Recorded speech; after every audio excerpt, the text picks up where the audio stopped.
He is the man who stopped one of the darkest tragedies in African history and built one of Africa's fastest-growing nations.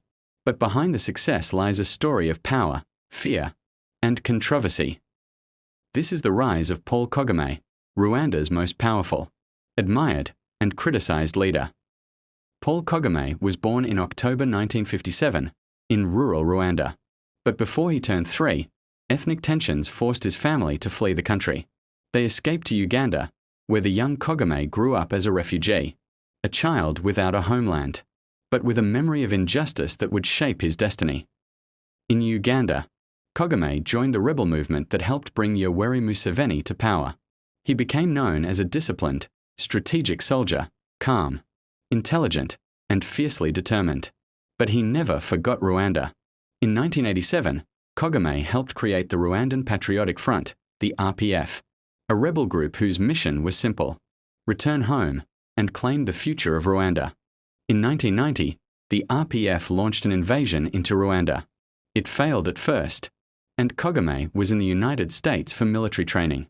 But when the RPF commander was killed, Kagame rushed back to Africa, took control of the RPF, and transformed a losing rebel force into a disciplined military machine.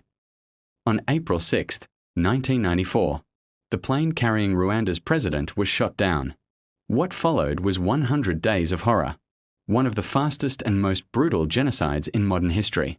As the world watched in silence, Kagame and the RPF advanced towards Kigali. On July 4, 1994, they captured the capital, ending the genocide and beginning a new chapter for Rwanda. After the genocide, Kagame became vice president and minister of defense, but many believed he was the true power behind the government. In the year 2000, he officially became president of Rwanda. What happened next surprised the world. Rwanda, a nation destroyed, began to rise. Under Kagame's leadership, the country invested heavily in education, health, security, and technology. Corruption was crushed.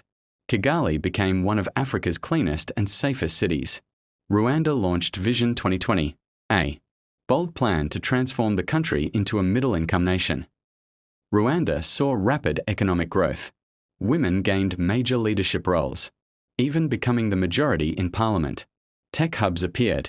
Investors called Rwanda the Singapore of Africa. For millions, Kagame became a symbol of stability and progress. But Kagame's story is not without controversy. Critics accuse his government of restricting political opposition, controlling the media, and silencing dissent. Human rights groups say Rwanda is stable,